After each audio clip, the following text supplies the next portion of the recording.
Soberano Senhor, nós te louvamos, nos colocamos perante ti, esperando que o Senhor agora nos dê a palavra. Nós já rogamos ao Senhor que possa ter nos ouvido, e agora pedimos ao Deus que nos oriente por meio do Evangelho, que tua palavra santa possa, portanto, nos orientar acerca de todas as coisas, que teu Evangelho santo nos mostre claramente como devemos seguir ao Senhor e verdadeiramente te bendizer. Nós te adoramos, nós te louvamos e te prestamos o culto, agora e para sempre. Amém. Irmãos, haja, portanto, assento entre nós possamos agora nos assentar. Eu gostaria de lhe convidar para que você possa abrir a Escritura Sagrada no livro de Mateus, capítulo 12.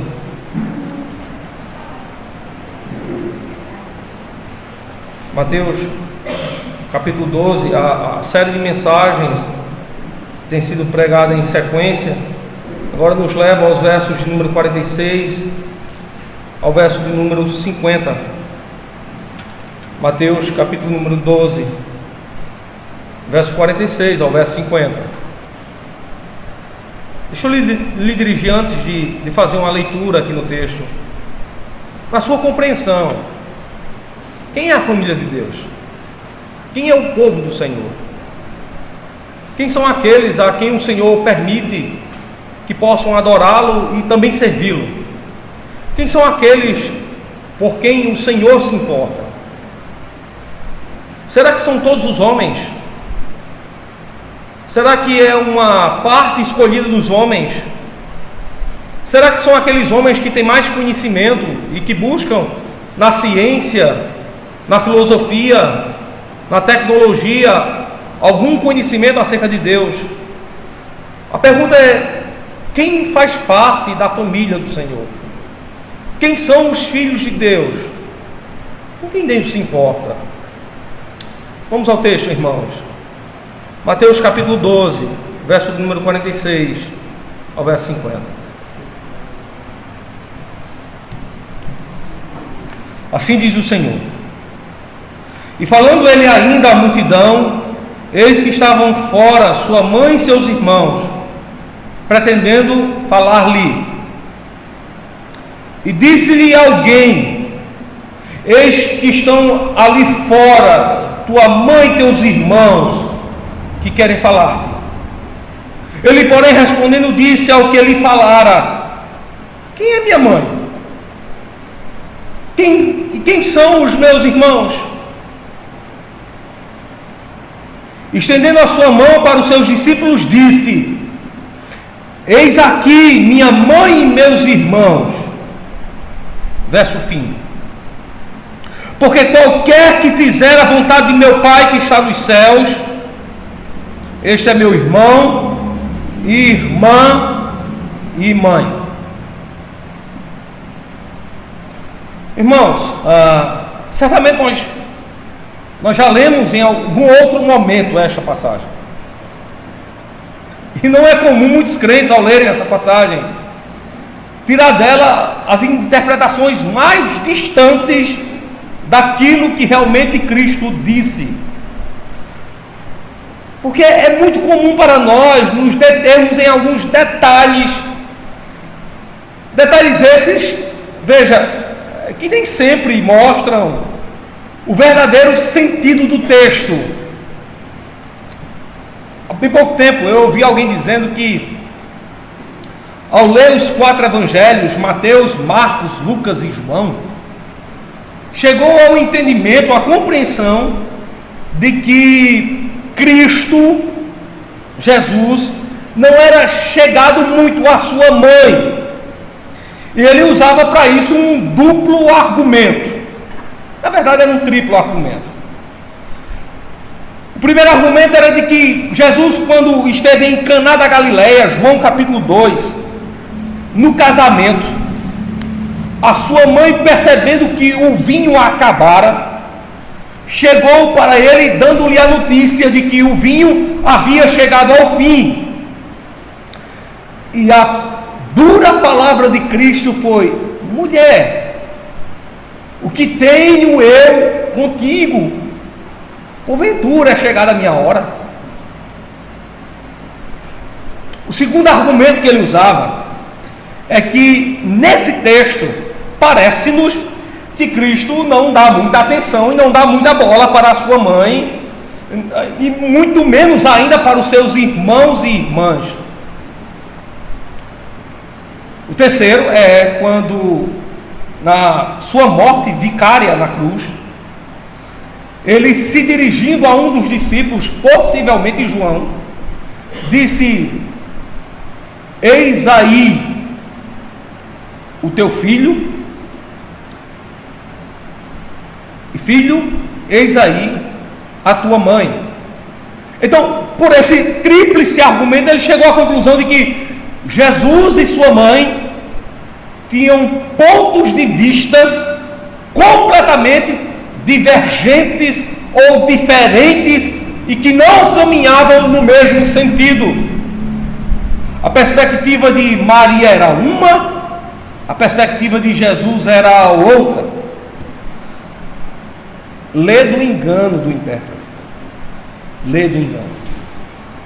Para refutar esse pensamento, Jesus, em João capítulo 2, quando se dirige à sua mãe, não a chamando pelo nome, mas chamando-a de mulher, usa da forma mais honrosa para se tratar uma dama, uma mulher que se colocava a conversar com um homem. No Oriente, o nome da mulher era preservado apenas para o seu cônjuge, para o seu marido. E não chamar a sua mãe pelo nome, portanto, é um sinal de honra. É tratá-la com honra, é tratá-la com respeito. Segundo argumento, rebatendo esse argumento, e aqui eu vou pegar o terceiro argumento dele. Quando ele diz aí, filho, eis aí a tua mãe, mãe, eis aí o teu filho, ele usa da expressão de carinho e denota cuidado e zelo para com a sua mãe. Interessante que aquele discípulo com quem Jesus Cristo fala, certamente era João, o único discípulo que não sofreu o caos da morte dura e pesada ou vil, ocasionada pelos religiosos e nem pelo Império Romano. Aliás, pelos falsos religiosos. Jesus então demanda para Maria zelo, cuidado e proteção. Rebatendo o segundo argumento, que nesse caso aqui seria o terceiro, aqui em Mateus capítulo 12, nós temos agora a informação de que Jesus está cercado e está pregando a palavra de Deus a uma multidão. Observe aí o verso número 46, que uma multidão está ao seu redor. E vejam, ele está anunciando a palavra de Deus a esta multidão. Certamente muitos que o escutam não entendem absolutamente nada do que ele diz, visto que a leitura de Marcos capítulo 4 nos fez entender que todas as vezes que Cristo falava à multidão, falava por intermédio de parábolas. Os homens o ouviam, mas geralmente não entendiam. Os seus discípulos o ouviam, em alguns momentos não entendia aquilo que ele falava, de tal modo que Marcos capítulo 4 diz que em secreto, em oculto ou em particular, ele lhes explicava a palavra do Senhor. O que vai chamar a atenção aqui é a informação que é dada no verso 47. Veja, irmãos, quando uma autoridade fala, um chefe de Estado, um ministro, um governador, um presidente, é interessante que a ele cheguem os interlocutores para que lhe possam trazer uma precisa informação. Pela informação que o interlocutor dá, ele pode ser louvado por isso. Obviamente, se a informação for precisa, se a informação for verdadeira, se a informação for inédita. A importância da informação faz com que aquele interlocutor, o mensageiro, alguém que chegue à autoridade, lhe informe acerca de alguma coisa, por aquele ato ele seja louvado. E o verso 47 nos diz que alguém, um homem, chega até a Cristo e lhe diz a seguinte informação, enquanto ele publicamente anunciava a palavra do Senhor. A informação é a seguinte, ela é dupla. Preste atenção ao verso 47. A primeira é que aí fora estão os teus familiares, tua mãe, teus irmãos e tuas irmãs. É a primeira informação que o interlocutor dá. Segunda informação que o interlocutor dá é que eles querem falar contigo. Eles almejam falar contigo. Eles desejam falar a ti. Então essa é a dupla informação que aquele interlocutor, que aquele informante, que aquele mensageiro, portanto, leva a Cristo.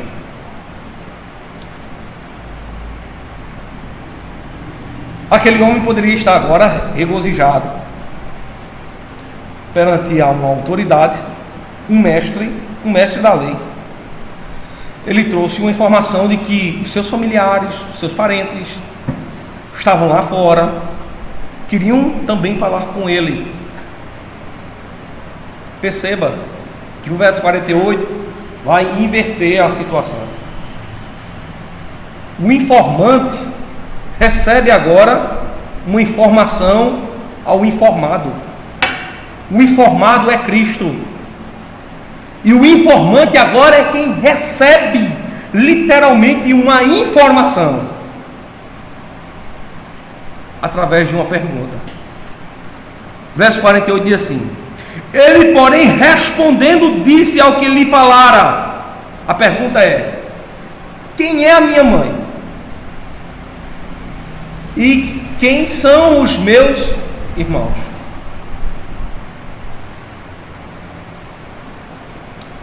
A primeira perspectiva do leitor desatento é que ele pode chegar aqui a uma conclusão rápida e equivocada.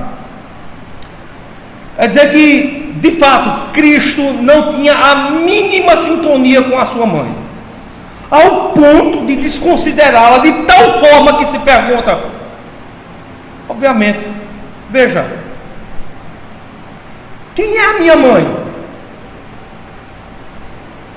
E você pode ter um bom argumento para isso. No entanto, equivocado, mas você pode ter um bom argumento. O seu argumento seria: ora,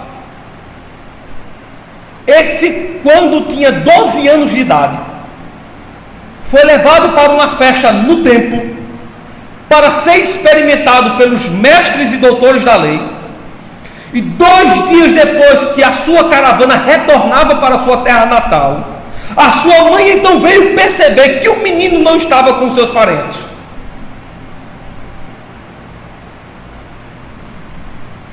Então Jesus Cristo e sua mãe nunca se deram bem. Essa pode ser a primeira e equivocada conclusão que você pode chegar. De tal modo que Cristo não reconhecia a sua mãe, e se não reconhecia, não tinha e não sentia por ela um ato de afeto, e nem lograva a ela dignidade alguma. É um erro gravíssimo pensar assim. E se ele não se importava com a sua mãe, muito menos se importava com os seus irmãos. Ele não tinha prazer algum nos seus irmãos. E essa é uma segunda conclusão completamente equivocada. Na realidade, quando Cristo agora dirige a pergunta ao interlocutor: quem é minha mãe? E quem são os meus irmãos? É que ele quer fazer com que o interlocutor saiba de quem de fato ele está querendo tratar, e a quem ele chama de povo de Deus. Veja, uma vez que, independentemente da crença do interlocutor para com Cristo, Nós sabemos que esse texto aqui fala do personagem central, Cristo. E à luz de toda a palavra de Deus, Ele é Deus entre nós. Então, ao se dirigir ao interlocutor, perguntando para ele: quem você me diz que é minha mãe? E quem você me diz quem são os meus irmãos? Ele, na verdade, está perguntando: quem é o povo de Deus? Quem você diz quem é de fato o povo de Deus? Quem você diz quem é de fato família de Deus? É por isso que a introdução da mensagem foi baseada nessa pergunta: quem para você é o povo do Senhor? Quem você diz ser o povo de Deus? Quem de fato são aqueles que são chamados de povo do Senhor? Quem são de fato aqueles a quem Deus se importa? A quem Deus ama? A quem por eles Deus se sacrificou? Quem é de fato esse povo? Conclusões equivocadas que muitas pessoas podem chegar acerca de quem é o povo de Deus. Muitos dizem o seguinte: o povo de Deus são todos os pobres, todos aqueles que não têm nada para comer, todos aqueles que passam necessidades, todos aqueles que passam por dificuldades. Segundo Marcos capítulo 4, eu gostaria de lhe mostrar acerca de Marcos capítulo 4, verso 25, que se você pensa que todos os pobres são filhos de Deus, Marcos capítulo 4, verso 25 parece dizer o contrário. Observe aí, no verso 25 ali é o seguinte: porque ao que tem ser-lhe-á dado, ou seja, quem tem alguma coisa, ainda assim lhe será premiado. Mas o resto do verso diz assim: e ao que não tem, ou seja, quem não tem absolutamente nada, até o que tem, até o pouco que tem, lhe será tirado. Então, quero lhe dizer para você que nem todos os pobres são filhos de Deus.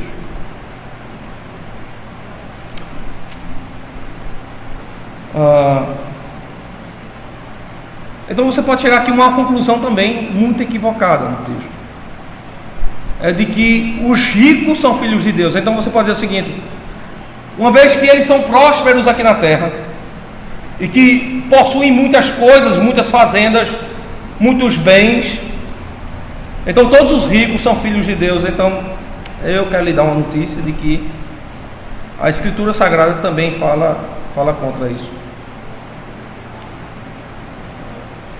Por exemplo, nem todos os ricos podem ser filhos de Deus. O texto vai dizer, por exemplo, que o que adianta o homem ganhar o mundo inteiro, ser rico, ganhar o mundo inteiro.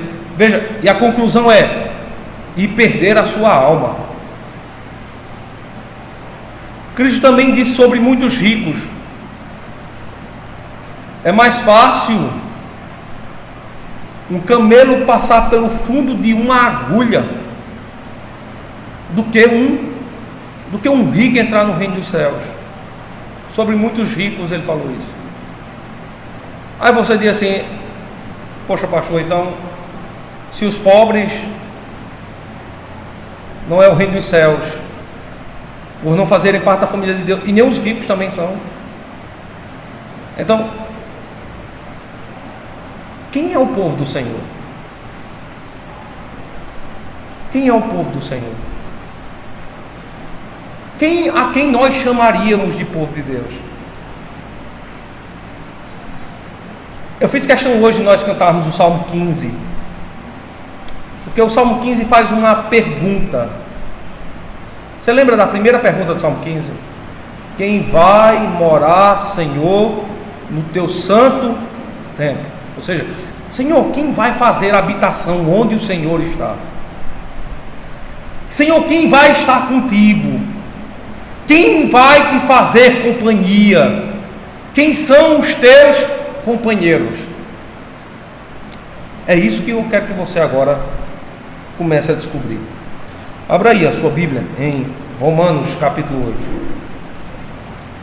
Vamos descobrir aqui quem são aqueles a quem o Senhor o toma por povo. Observe.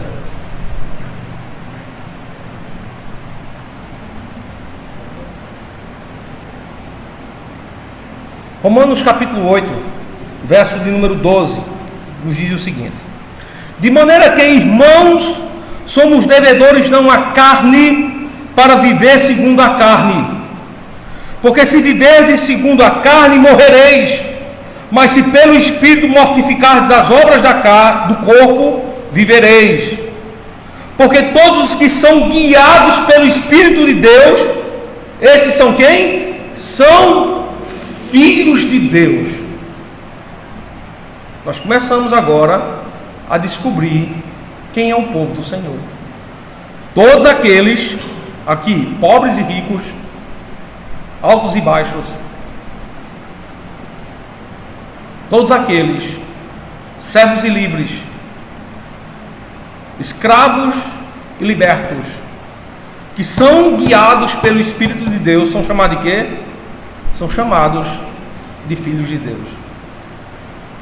Mas veja, é Cristo que está perguntando: quem é minha mãe e quem são meus irmãos? Ou seja, quem é o meu povo? Verso 15 diz o seguinte: porque não recebestes o espírito de escravidão, para outra vez estardes em temor, mas recebeste o espírito de adoção de filhos, pelo qual clamamos Abba Pai, ou seja, papai. O próprio Espírito testifica com o nosso espírito que somos filhos de Deus.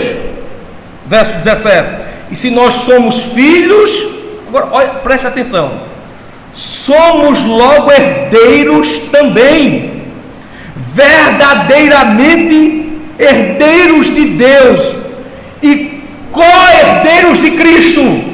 O que é que o verso 17 está dizendo? É que nós herdamos com Cristo, co-herdeiro de Cristo. Agora, co-herdeiro é uma palavra que pressupõe maioridade de alguém.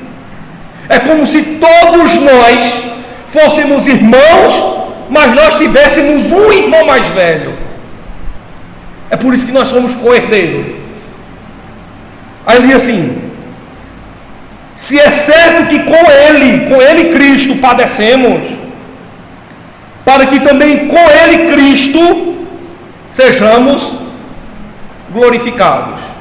Veja, nós somos filhos de Deus e nós tomamos assento com Cristo. Nós somos co-herdeiros com ele. A pergunta é: o que Cristo é nosso? O que é que Cristo pode ser nosso? Nós já descobrimos que nós somos filhos de Deus, mas o que é que nós somos de Cristo? Abra sua Bíblia em Hebreus capítulo 2.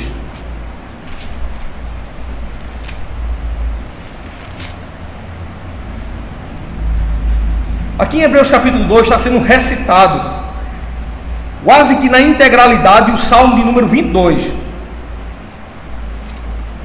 Observe aí o verso de número 11.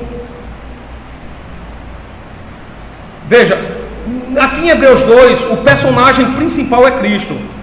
Você pode descobrir isso quando você observar aí, por exemplo, a partir do verso 1 ao verso de número 4, como Cristo será o centro desse diálogo. E principalmente no verso de número 5 em diante, do verso 5 ao verso de número 10, Cristo aparece como sendo aquele da qual repousa toda a majestade, toda a glória. Ele aqui é o coroado de Deus. Agora perceba o verso 11: porque assim o que santifica. Então Cristo é o personagem central, então Cristo é o que santifica. Como os que são santificados, falando do povo, aqueles que são santificados por Cristo, são todos de um, esse um aqui é Deus. Então veja, Cristo santifica, nós somos santificados, porque tanto Cristo como nós pertencemos a quem? Pertencemos a Deus. Agora, como Cristo se dirige a nós? Olha que coisa fantástica. Por cuja causa não se envergonha de lhe chamar de quê? De irmãos. Cristo nos chama de irmãos. Cristo olha para o povo e diz assim: irmãos, vocês são meus irmãos. É como se José olhasse para os seus irmãos que o venderam e dissesse assim: Meus irmãos,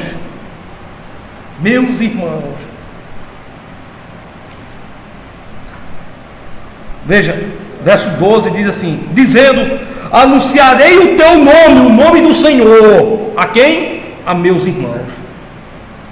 Cantar-te-ei louvores no meio da congregação. Veja, quem é o povo do Senhor agora? Aqueles que são guiados pelo Espírito, que são feitos o quê? Filhos de Deus. Aqueles que são o quê de Cristo? Irmãos de Cristo. Aqueles que têm Cristo como seu irmão mais velho. Aqueles que têm Cristo como aquele que é mais velho do que todos nós, mas que não somente é mais velho, mas também é mais forte. Aquele que tem domínio sobre toda uma situação. Eu não sei você, mas eu não tive irmão mais velho. Assim, fisicamente falando, eu não tive. Dos filhos de minha mãe eu sou o mais velho, dos filhos do meu pai eu sou o mais velho. Então, quando eu era menor, que eu me metia numa enrascada, e quando chegava em casa todo ferrado, eu dizia assim: como eu queria ter um irmão mais velho para me defender daquele momento tão difícil. Eu queria que eu tivesse um irmão mais velho, que na hora que alguém viesse para bater em mim, meu irmão se colocasse à frente e dissesse assim: nele você não vai mexer não. Nele você não vai mexer não. Então, várias vezes eu deixei de fazer muita coisa porque eu não tinha um irmão mais velho para me proteger, para me orientar, para me guiar. Eu acho que se você teve um irmão mais velho, você gozou de muita proteção. E meu irmão teve sim um irmão mais velho. Ele é 6 anos mais novo do que eu. Eu sou 6 anos mais velho do que ele. E é interessante que todas as vezes eles se metiam numa enrascada e ele sempre bradava para que eu pudesse livrá-lo do problema que ele havia se metido. E eu percebia que ele às vezes se sentia mais seguro quando eu estava com ele. Então, não poucas vezes, quando ele ia jogar futebol, ele dizia assim: vamos comigo, fique me assistindo jogar.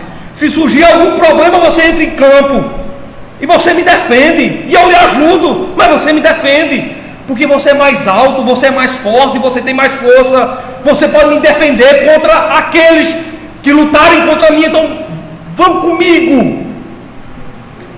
É isso, irmãos, que este capítulo está nos mostrando.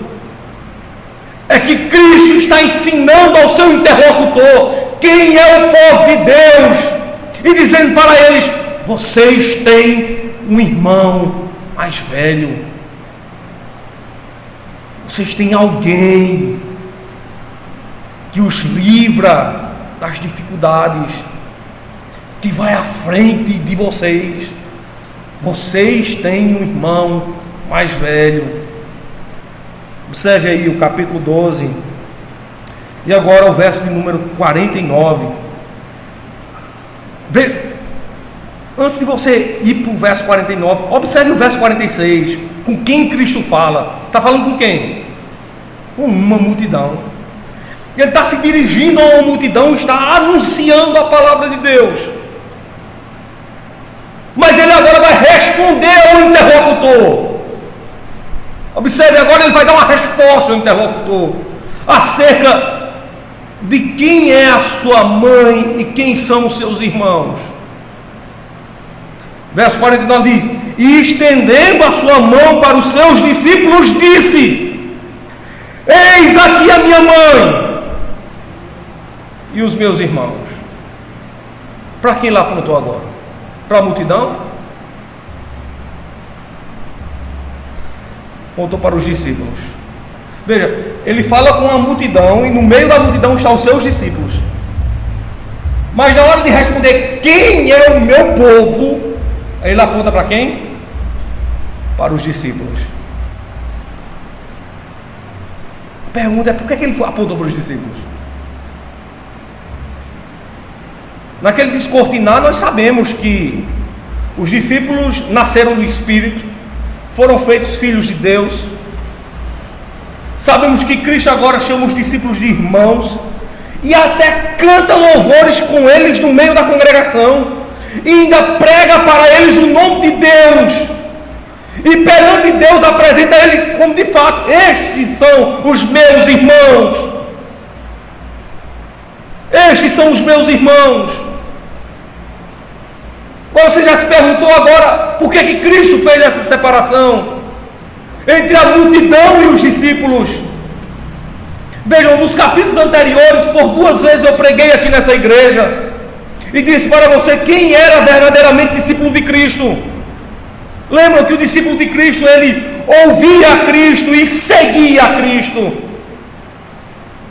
atendia os seus preceitos, cumpria a sua palavra. Cristo disse assim: vamos para o outro lado, e os discípulos seguiram.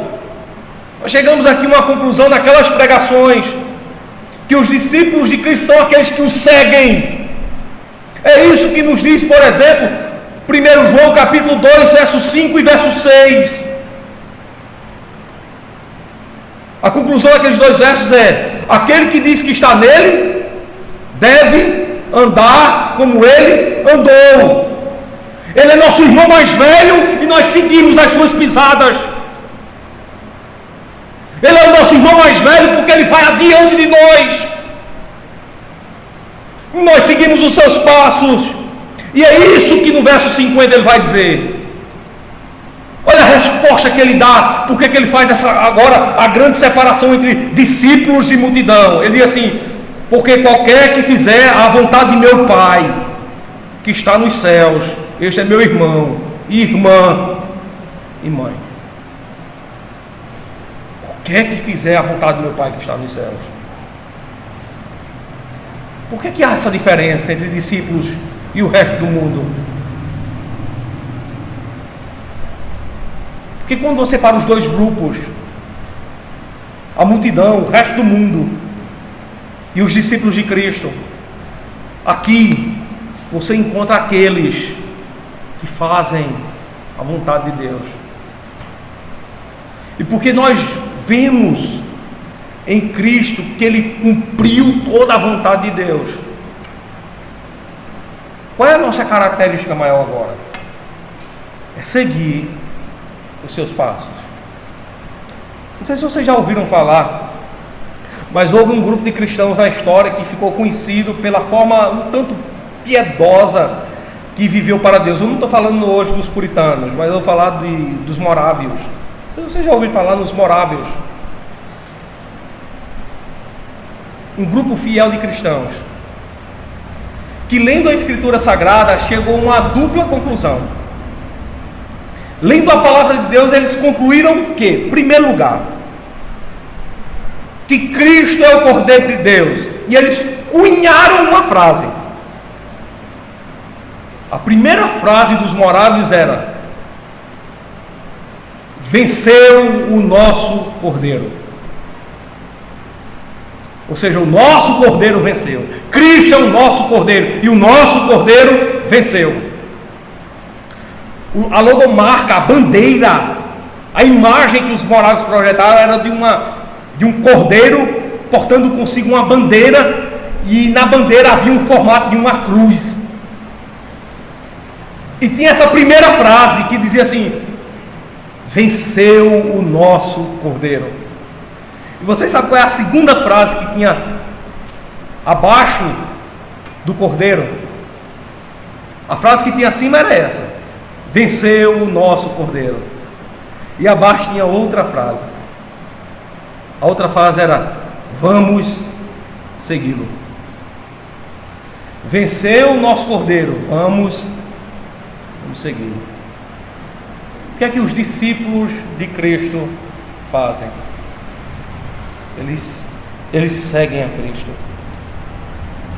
É o irmão mais velho, é aquele que toma o caminho à nossa frente, é aquele que vai à frente, não para se exibir, mas vai à nossa frente para nos livrar.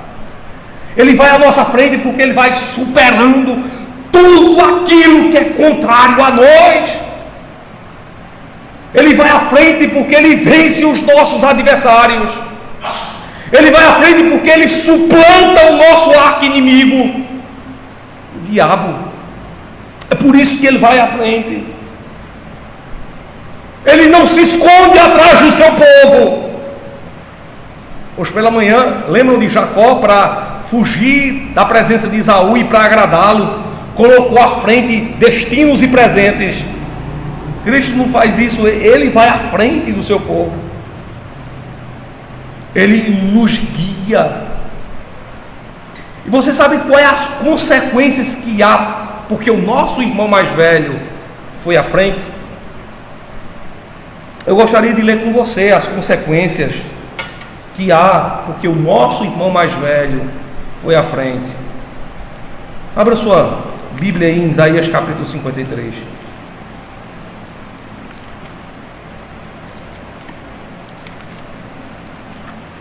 Por isso, o nosso irmão mais velho tomou a dianteira.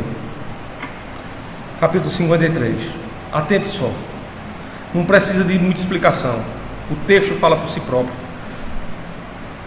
Veja, ele é claro, ele é evidente, ele é transparente. Diz assim, verso 1: quem deu crédito à nossa pregação? E a quem se manifestou o braço do Senhor? Aí ele começa falando agora do nosso irmão mais velho. Porque foi subindo como um renovo perante ele, como raiz de uma terra seca. Não tinha beleza nem formosura. E olhando nós para ele, não havia boa aparência nele para que o desejássemos. Era desprezado e mais rejeitado entre os homens, homem de dores e experimentado nos sofrimentos.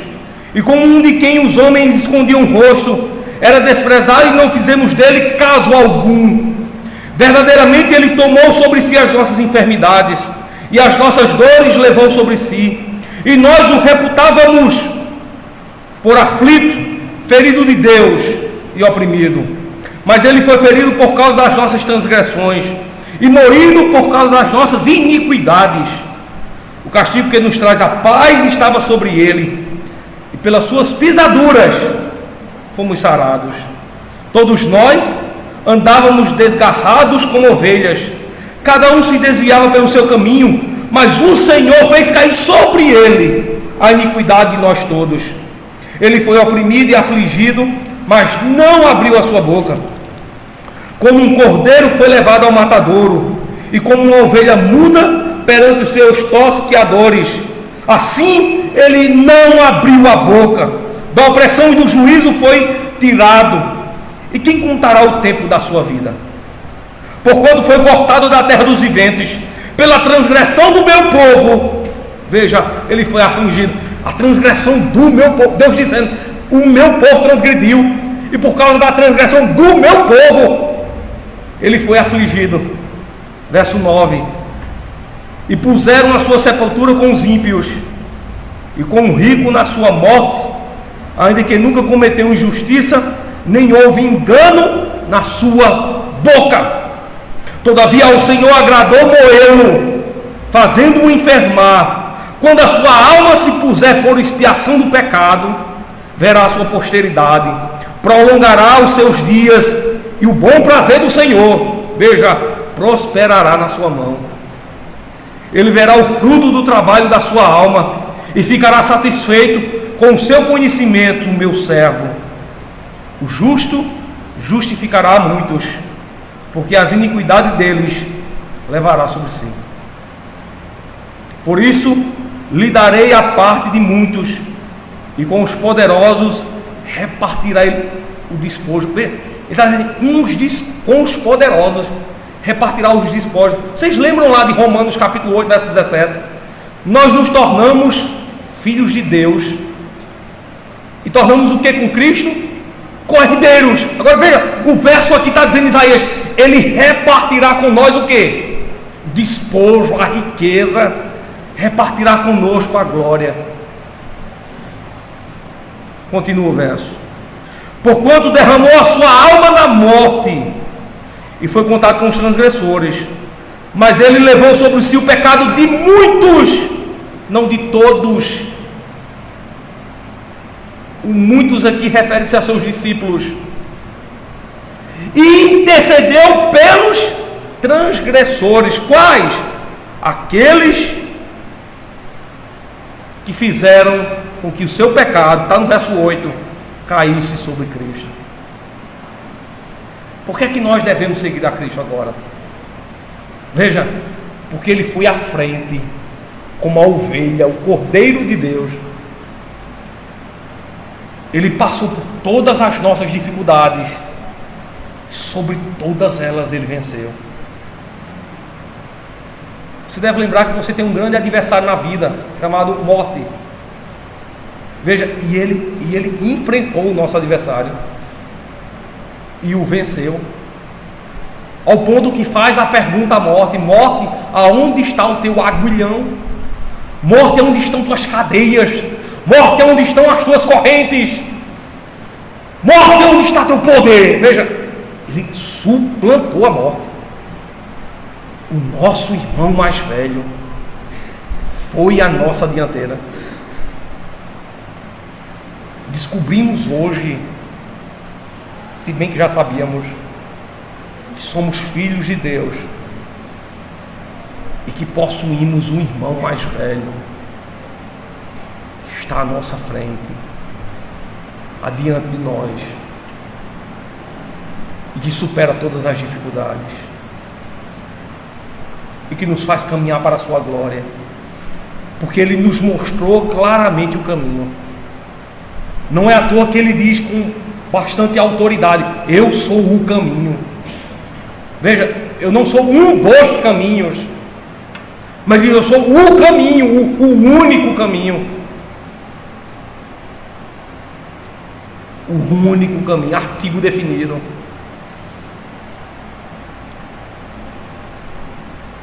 Queridos irmãos, essa é a resposta que Ele dá para o interlocutor. O homem veio dar informação a ele: lá fora estão tua mãe, teus irmãos e tuas irmãs, e querem falar-te. Aí ele diz: quem são meus irmãos? Quem é a minha mãe? O povo de Deus são os seus irmãos. O povo de Deus é a sua família. A comunidade do Senhor é a sua mãe. Perceba o quanto é importante agora você caminhar aos passos do seu irmão mais velho. Na maioria das vezes, irmãos, nós não sabemos caminhos para trilhar. É por isso que nós pedimos que alguém nos oriente. Na universidade, nós esperamos encontrar um bom mestre que vai nos dizer o caminho para seguir, para que nós possamos nos sair bem nas disciplinas que cursamos. Eu louvo a Deus porque no seminário sempre tive excelentes professores. Cada um deles guardo no fundo do meu coração homens piedosos que me mostraram o caminho, que resolveram para mim as dificuldades, que fez com que eu andasse no caminho certo. Eu louvo a Deus pelos irmãos que eu tenho, que diariamente mostram para mim o caminho. Mas veja, louvemos a Cristo, porque Ele nos pôs no caminho de Deus, e nós o vemos lá adiante, por ser tão grande. E por ser tão grande, nós o vemos entre nós. E Ele caminha à frente conosco. Mas caminha conosco porque quer nos levar para o caminho certo. Respondamos agora aquela pergunta feita lá no Salmo 15. Veja só como é que o Salmo 15 se coloca.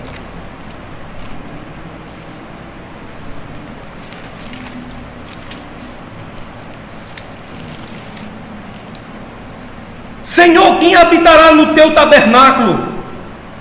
Quem morará no teu santo monte? Aí diz assim: aquele que anda sinceramente e pratica a justiça, e fala a verdade no seu coração. Aquele que não difama com a sua língua, nem faz mal ao seu próximo, nem aceita nenhum opróbrio contra o seu próximo, a cujos olhos o réprobo é desprezado, mas honra os que temem ao Senhor. Veja, aquele que jura com dano seu e contudo não muda, aquele que não dá o seu dinheiro com usura, nem recebe peitas contra o inocente. Continua: quem faz isto nunca será abalado. A quem o salmo se refere? Você conseguiu se enquadrar nesse salmo aqui? Eu faria um desafio aqui a todos vocês. Alguém aqui consegue se enquadrar nesse salmo aqui? Em alguma parte do salmo? Veja, você se consegue se enquadrar nesse verso 13, no verso 3 que diz assim: aquele que não difama com a sua língua. Você já difamou alguém? O verso 3 ainda continua: nem faz mal ao seu próximo, nem aceita nenhum opróbrio contra o seu próximo. Está difícil, né? Certamente nem eu nem você se qualifica para isso. Olha aqui o verso 4, diz assim: a cujos olhos o réprobo é desprezado. O réprobo é aqui aquele que anda no caminho mau e que tem prazer na maldade.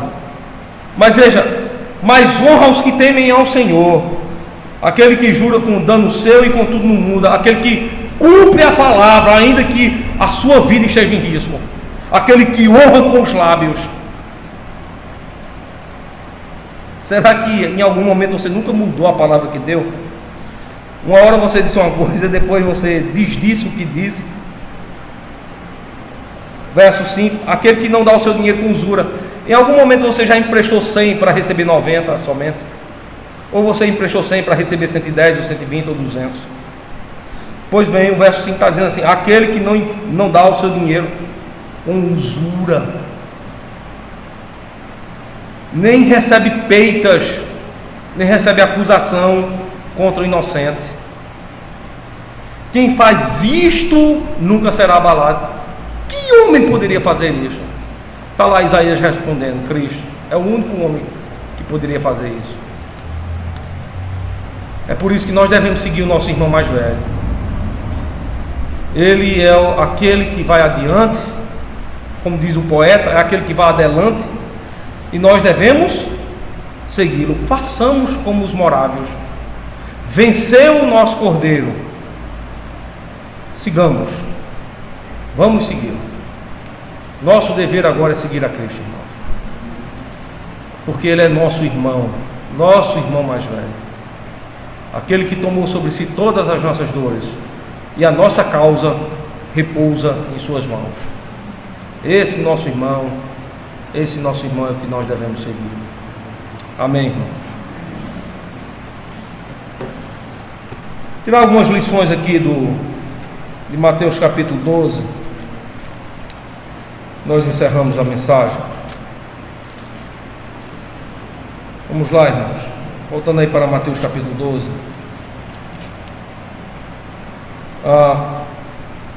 Mateus capítulo 12, verso 46 ao verso 50. Nós tomamos aqui algumas lições. A primeira delas, irmãos, é que nós devemos ter atenção para com o texto, para que falsa interpretação não possa ser dada.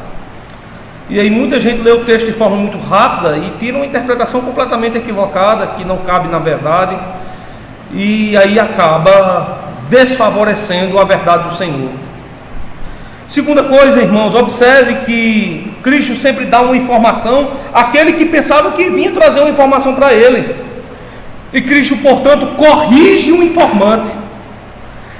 Traz ao informante a mais explícita verdade.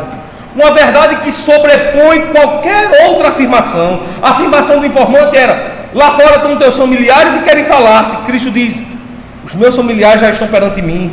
Quem são os familiares de Cristo? Seus discípulos. E os discípulos, portanto, são os familiares de Cristo, porque cumprem a vontade de Deus, andam no caminho do Senhor.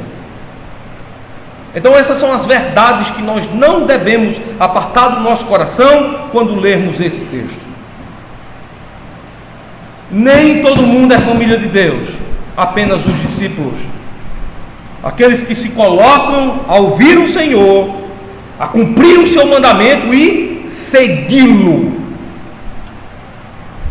Você é chamado para ser discípulo de Cristo, a ouvi-lo, a honrá-lo cumprindo a sua palavra e segui-lo. Se você não ouve a Cristo, você não terá a condição de cumprir os seus mandamentos. E você só pode segui-lo se você amar aquilo que Ele ama, guardar aquilo que Ele fala. Afinal de contas, Ele indica o caminho, Ele vai à frente. E se você não se lembrar de suas palavras, não ocultar, não guardar as palavras no mais recôndito esconderijo do seu coração, esquecendo das palavras, você agora pode se perder pelo caminho. Lembra do motorista que vai para um local que não conhece, e chega no local que não conhece, ele pede informação a alguma pessoa, a pessoa diz: olha, você vai mais na frente, dobra a direita, vai mais na frente, pega a esquerda, aí vai mais na frente, aí você pega a esquerda de novo, e lá adiante você pega a direita, aí você passa uma lombada, aí vai mais na frente, aí tem outra lombada, aí você passa de novo, aí quando você vê o sinal, você pega a direita. Quando ele termina de falar, você diz: bom, eu sei ir para todos os cantos, menos para o canto que ele disse. Eu não sei se a primeira agora é a direita, é a esquerda, é em frente. Ele falou que tem que passar uns quebra-molas. Irmão, se você não guardar as palavras de Cristo no maior, no mais esconderijo, no maior esconderijo secreto, no recôndito do seu coração, veja, facilmente você vai esquecer o caminho, vai perder a rota, vai botar a mão nos olhos e ficar procurando: cadê ele? Lá vai, será que é ele? De repente não é. Esconda, guarde as palavras de Cristo. Ele é seu irmão mais velho, ele está lhe apontando o caminho. Guarde para não errar, guarde para não pecar. Deus lhe abençoe, que a palavra do Senhor fique aí incrustada no seu coração. Amém.